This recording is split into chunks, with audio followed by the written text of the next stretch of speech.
এগুলো আমলে নিচ্ছি না, রিপোর্টও এখনো পড়িনি।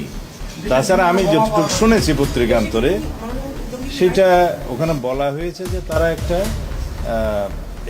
এজিউম করেছে, একটা অনুমান করেছে যে এরকম হতে পারে। তো অনুমান নির্ভর কোনো রিপোর্টের উপর আমরা দেখি। জাতীয় নিরাপত্তা নিয়ে এই রাষ্ট্রীয় নীরবতা কি সির্ফ কৌশল নাকি চরম দায়িত্বজ্ঞানহীনতা?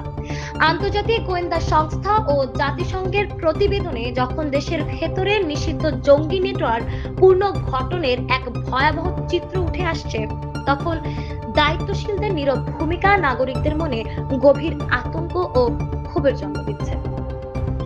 জাতিসংঘের নিরাপত্তা পরিষদের মনিটরিং টিম প্রতিবেদনে স্পষ্ট ভাষায় সতর্ক করা হচ্ছে, ভারতীয় উপমহাদেশীয় আল কায়দা বা AQIS তাদের কৌশল বদলে বাংলাদেশে নতুন করে শক্তি সঞ্চয় করছে। নিষিদ্ধ সংগঠন আনসার আল ইসলাম কিংবা নব্য JMBর অবশিষ্টাংশ এখন ছদ্মবেশে ছোট ছোট গোপন সেলে বিভক্ত হয়ে সংগঠন হচ্ছে। এমনকি জামায়াতুল আনসার ফিল হিন্দাল সাকরিয়র মতো চরমপন্থী দলগুলোর সামরিক প্রশিক্ষণের তথ্য ইতিপূর্বে উঠে এসেছে। সামরিক ধাঁচের ক্যাম্প কিংবা অনলাইনে তরুণদের মগজ ধোলাই করে উগ্রবাদের দিকে টেনে নেওয়ার মতো একের পর এক ভয়াবহ তথ্য প্রকাশ পাচ্ছে।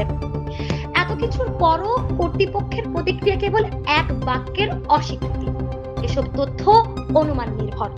2005 সালের 63 জেলায় একযোগে সিরিজ বোমা হামলা কিংবা 2016 সালের হলি আর্টিসান ট্র্যাজেডি আমাদের ভুলে যাওয়ার কথা নয়। ইতিহাস সাক্ষী, উগ্রবাদ কখনো আকস্মিক ঘটনা নয়।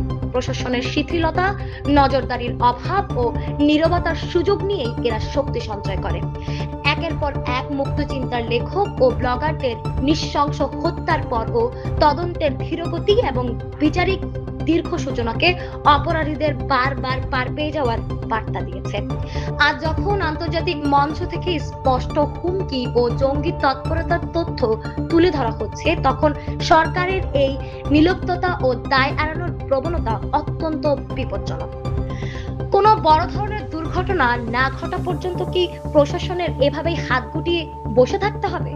রাষ্ট্রের এই রহস্যময় নীরবতা কেবল চরমপন্থীদেরই উৎসাহিত করছে না, বরং দেশের সাধারণ নাগরিকদের জীবন ও রাষ্ট্রের সার্বভৌমত্বকে ঠেলে দিচ্ছে চরম অনিশ্চয়তার মুখে। দেশের মানুষ আর কোনো অজুহাত দেখতে চায় না। উগ্রবাদের বিরুদ্ধে সরকারের অবস্থান পরিষ্কার করতে হবে।